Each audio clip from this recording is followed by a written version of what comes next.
আজকে আমরা যাচ্ছি দিউ। খুবই সুন্দর একটা জায়গা আমরা দিয়ে যাচ্ছি। পুরো দিউ ট্রিপ করবো আজকে আমরা।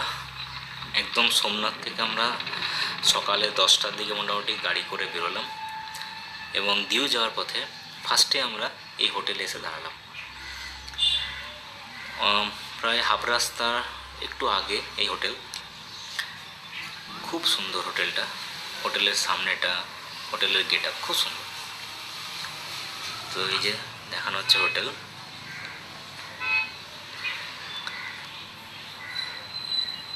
এই যে গাড়ি দাঁড়িয়ে আছে সব। আমাদের গাড়িতে আমরা কয়েকজন ছিলাম। এই গাড়িতে করে আমরা দিউ যাচ্ছি এবং যাওয়ার পথে এখানে হল্ট করেছি একবার, যে এখানে খেয়ে নিতে হবে, কারণ দিউতে গিয়ে খাওয়া দাওয়ার একটু সমস্যা হতে পারে, কোথায় ভালো হোটেল পাওয়া যাবে। তো এখানে হোটেলটা ভালো। তো আমাদের যে গাড়ির ড্রাইভার সে বললো যে এখানে আপনারা লাঞ্চটা করে নিতে পারেন। ঠিক আছে, তো আমরা সবাই এখানে এখন নেমে আমরা লাঞ্চ করে নেব। সবাই নিজেদের মতো কিছু রুটি, চাপাটি, রাইস, যে যা কিছু খেতে পারে, বিরিয়ানি সবই আছে।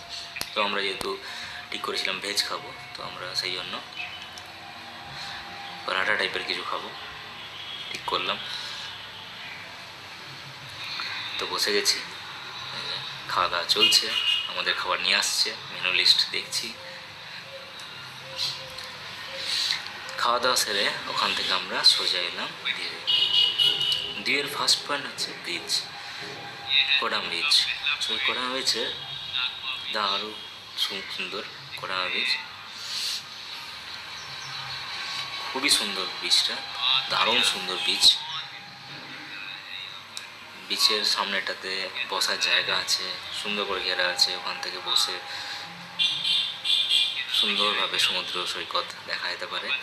এই যে বসার জায়গাগুলো, আমরা প্রথমে এখানে একবার ঘুরলাম, তো তারপরে এরপর আমরা সমুদ্রের ধারে গিয়ে একটু ঘোরাঘুরি করব, মজা করব। তো দেখাচ্ছে ওনাদেরকে এই যে চারপাশটা, সামনে একটা আইল্যান্ডের মতো দেখা যাচ্ছে একদম।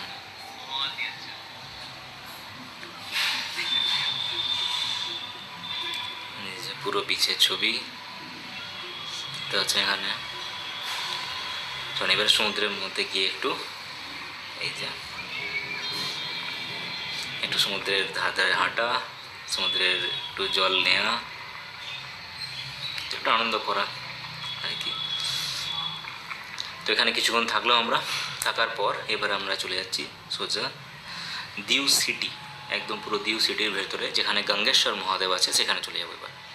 তো গঙ্গেশ্বর মহাদেব খুবই, ওখানে মহাদেব একদম সমুদ্রের একদম ধারে একটা গুহার মধ্যে আছে। তো গুহার মধ্যে সমুদ্রের জল এসে পুরো মহাদেবকে স্নান করে দিয়ে যায়। তো গঙ্গেশ্বর মহাদেব আপনারা অনেক শর্টসেও দেখেছেন হয়তো গঙ্গেশ্বর মহাদেবকে। তো আজকে পুরো ডিটেলসে দেখাচ্ছি গঙ্গেশ্বর মহাদেব একদম পুরো। আমাদের গাড়ি ড্রাইভার মাধব ভাইয়া একবার চেকিংয়ের জন্য দাঁড়িয়ে ছিল, আবার আমরা চেপে এই যে বোর্ডে দেখা যাচ্ছে দিউ সিটি এয়ারপোর্ট, দেখতে পাচ্ছেন আপনারা, দেখা যাচ্ছে এখানে এই যে দিউ সিটি। তো এবার আমরা এই যে দেখালাম। এরপরে আমরা সোজা চলে যাচ্ছি এবার গঙ্গেশ্বর মহাদেব। এই হচ্ছে গঙ্গেশ্বর মহাদেবের গেট, সামনে গাড়ি পার্কিং, ওখানে গাড়ি রেখে আমরা গঙ্গেশ্বর মহাদেবের এই গেট দিয়ে যাব গঙ্গেশ্বর মহাদেবের কাছে। চারপাশটা একবার দেখিয়ে দিচ্ছি আপনাদেরকে, গঙ্গেশ্বর মহাদেবের ওখানে চারপাশ। এবার এই যে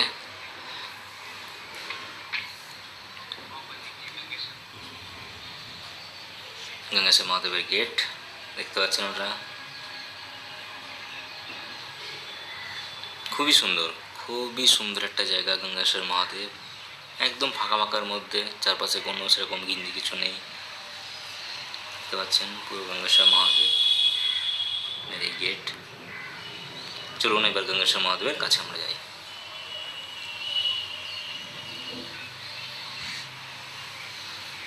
একদম দেখতে পাচ্ছেন পাশে সমুদ্র।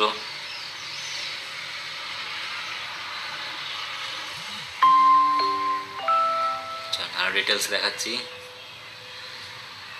এই যে চারপাশটা একবার দেখে নিন, খুব সুন্দর খুব সুন্দর।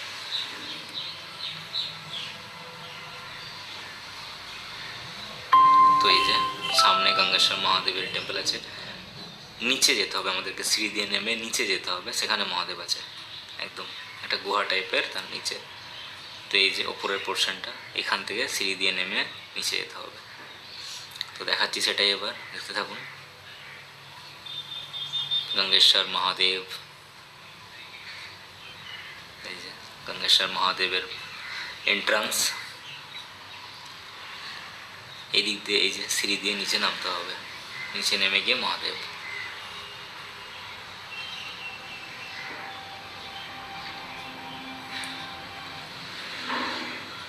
এই দেখতে পাচ্ছেন সিঁড়ি দিয়ে নামতে হচ্ছে,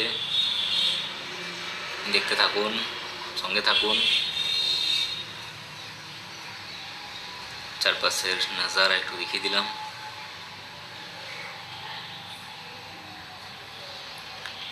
দেখতে থাকুন, এই যে সিঁড়ি দিয়ে নেমে আমাদেরকে এবার সামনে নন্দী মহারাজ আছেন।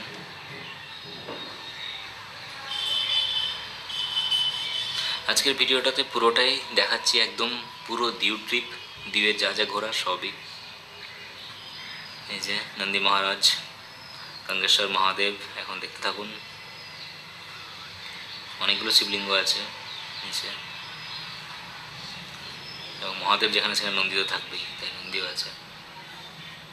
এই যে গুহার মতো, এই গুহার নিচে এরকম মূর্তি আছে, হনুমানজি, মা অন্নপূর্ণা সবারই মূর্তি আছে, এবং এখানে দেখুন এই যে শিবলিঙ্গ। এই হচ্ছে গঙ্গেশ্বর মহাদেব, পাঁচটা শিবলিঙ্গ আছে এখানে। সবাই সমুদ্রের জল নিয়েই অভিষেক করছে, সমুদ্রের জলই দিচ্ছে, কিন্তু সমুদ্রের জল নিজেই মহাদেবকে স্নান করিয়ে যাচ্ছে। এক অদ্ভুত জিনিস একদম।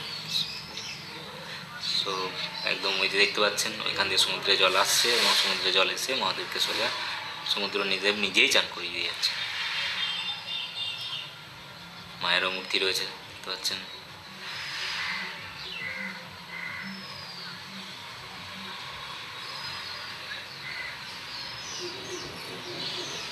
তো এবার এই গঙ্গেশ্বর মহাদেব দেখাচ্ছি, এখন গঙ্গেশ্বর মহাদেব দেখে নিন। এরপর গঙ্গেশ্বর মহাদেব থেকে আমরা আরও কিছু ভিউ পয়েন্ট যাব, দেখতে থাকুন সেগুলো শুদ্ধ। এই যে সবাই সমুদ্রের জল নিয়ে এসেও স্নান করাচ্ছেন, কিন্তু সমুদ্রদেব তো নিজেই এসে মহাদেবকে এখানে স্নান করিয়ে যাচ্ছেন। সো সবারই ইচ্ছা যে তিনি নিজেও স্নান করাবেন, তো সবাই সেটাও করাচ্ছেন। গঙ্গেশ্বর মহাদেবের ভিউ দেখতে পাচ্ছেন এখানে। আমি একটু প্রণাম করে নিলাম সঙ্গে এখানে। আমার ওয়াইফ আগেই প্রণাম সেরে নিয়েছে, আমিও এবার সেরে নিচ্ছি প্রণাম।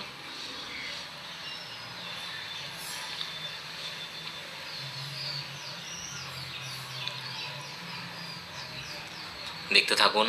আজকের ভিডিওটা একটু বড় করা হয়েছে, পুরো দিউ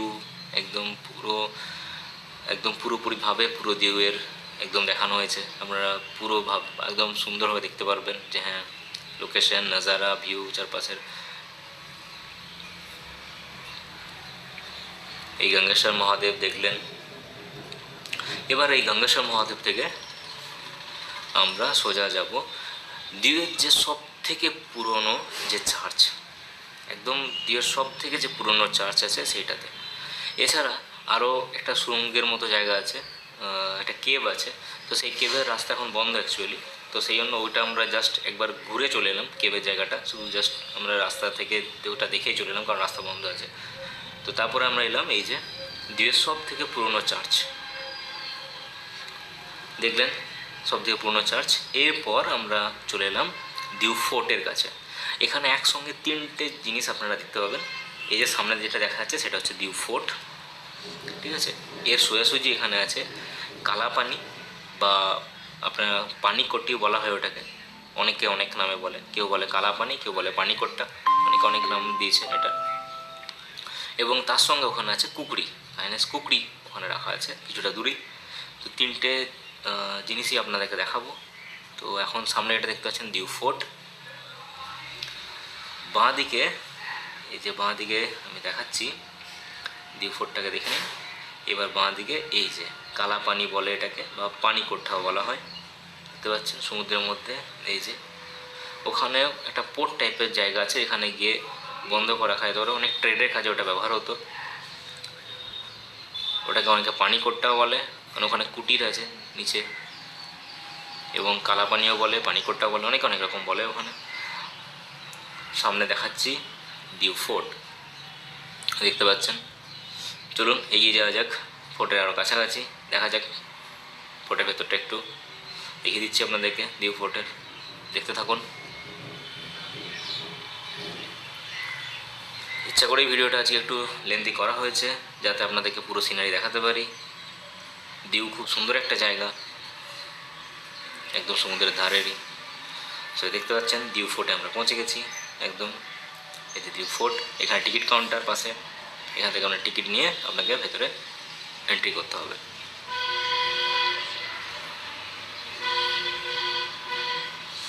সো ভারতীয়দের জন্য টিকিটের ব্যবস্থা আছে একরকম, ফরেনারদের জন্য টিকিটের ব্যবস্থা আলাদা রকম। মানে ভারতীয়দের জন্য টিকিটের মূল্য কম, কিন্তু ফরেনারদের জন্য টিকিটের মূল্য বেশি।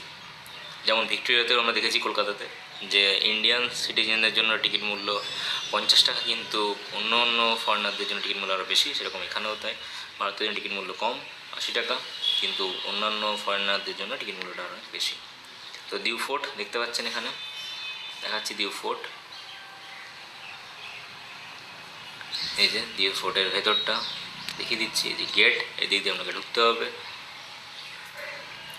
ফোর্টের ভেতরে। সেই সময়কার অনেক কিছু রাখা আছে, কিছু কামান টাইপের জিনিস, এরকম গোলা, এসব জিনিসগুলোই আছে মেনলি। তো এইগুলোই বহু পুরনো জিনিসপত্র। ফোর্টের কিছু সিনারি দেখালাম। এরপর আমরা সোজা চলে যাবো আইএনএস কুকরিতে। আইএনএস কুকরির সামনে একদম ওটা কাছেই, 2 মিনিটের রাস্তা ফোর্ট থেকে। তো এখান থেকে আপনি এখানে চলে এলেন, এখানে এসে এই যে এন্ট্রান্স কুকরি যাওয়ার, ওই যে দেখতে পাচ্ছেন, এই যে এখানে সামনে হচ্ছে এই যে টিকিট কাউন্টার। এখানে আপনাকে টিকিট নিতে হবে, 100 টাকা করে টিকিট। এই টিকিট নিয়ে আপনাকে জাহাজের ভেতরে আপনি পুরো ঘুরতে পারবেন। জাহাজের ভেতরে আপনি যদি ঘুরতে চান, আপনাকে 100 টাকা টিকিট নিয়ে জাহাজের ভেতরে যেতে হবে। দেখতে পাচ্ছেন ওখানে লোকজন সব চেপে রয়েছে, জাহাজের ভেতরে ঘোরাঘুরি করছে, তো আপনিও ঘুরতে পারবেন এটা। এই যে দেখতে পাচ্ছেন আইএনএস কুকরি। তো আশা করি আপনাদের ভিডিও ভালো লেগেছে। সবাইকে অসংখ্য ধন্যবাদ ভিডিও দেখার জন্য।